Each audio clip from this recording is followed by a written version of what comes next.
Hello అండి, అందరికీ నమస్తే. Welcome back to my channel Tejas collections. ఈరోజు ఆంధ్ర స్టైల్ చేపల కర్రీ అనేది ఎలా చేసుకోవాలో చూద్దామండి. నేను వీటిని బొంత చేపలు లేదా కట్టెపరగలు అని కూడా అంటారు. వీటిని ఫస్ట్ పసుపు ఉప్పు వేసుకొని క్లీన్ చేసుకొని పక్కన పెట్టుకుందాం. తర్వాత ఒక కడాయి తీసుకొని దీంట్లో ఒక 3 టేబుల్ స్పూన్స్ ఆయిల్ వేసుకొని దాంట్లో కొంచెం ఆవాలు, జీలకర్ర, అలాగే కట్ చేసి పెట్టుకున్న ఒక 2 పచ్చిమిర్చి కూడా యాడ్ చేసుకుంటున్నాను.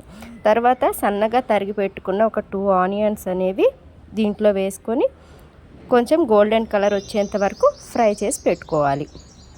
తర్వాత దీంట్లో 1 స్పూను అల్లం వెల్లుల్లి పేస్ట్ అనేది కూడా వేసుకుంటున్నాను.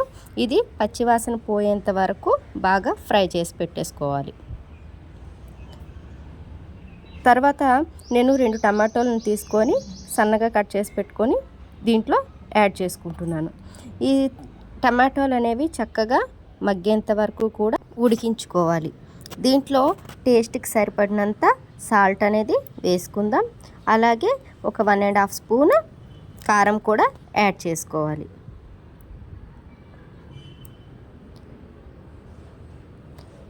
తర్వాత దీంట్లోకి ఒక 1/2 టేబుల్ స్పూను ధనియాల పొడి కూడా యాడ్ చేసుకొని అన్నీ ఒకసారి చక్కగా మిక్స్ చేసి టమాటాలు చక్కగా మగ్గిపోయేంత వరకు వెయిట్ చేద్దాం. ఇలా టమాటాలు మగ్గినాక ముందుగా క్లీన్ చేసి పెట్టుకున్న చేప ముక్కల్ని దీంట్లో వేసేసుకుందాం.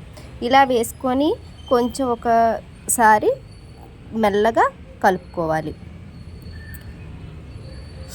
ఇలా కలిపిన చేప ముక్కలకి కొంచెం మసాలా పట్టిన తర్వాత దీంట్లో ఒక 1/2 గ్లాస్ వాటర్ పోసుకొని మనకి ఎంత గ్రేవీ కావాలో చూసుకొని సిమ్లో పెట్టుకొని 5 మినిట్స్ చక్కగా ఉడికించేసుకుందాం.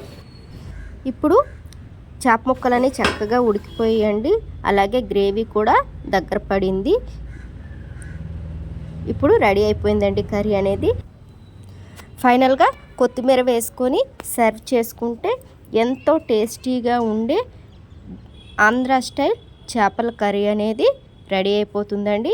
ఈ చేపలను కర్రీ చేసేటప్పుడు ఎక్కువసార్లు కలపకుండా జస్ట్ నెమ్మదిగా కలుపుకుంటే చేప ముక్కలు అనేవి విరిగిపోకుండా ఉంటాయి. ఇప్పుడు సర్వింగ్ బౌల్లోకి తీసుకొని సర్వ్ చేసుకుందాం.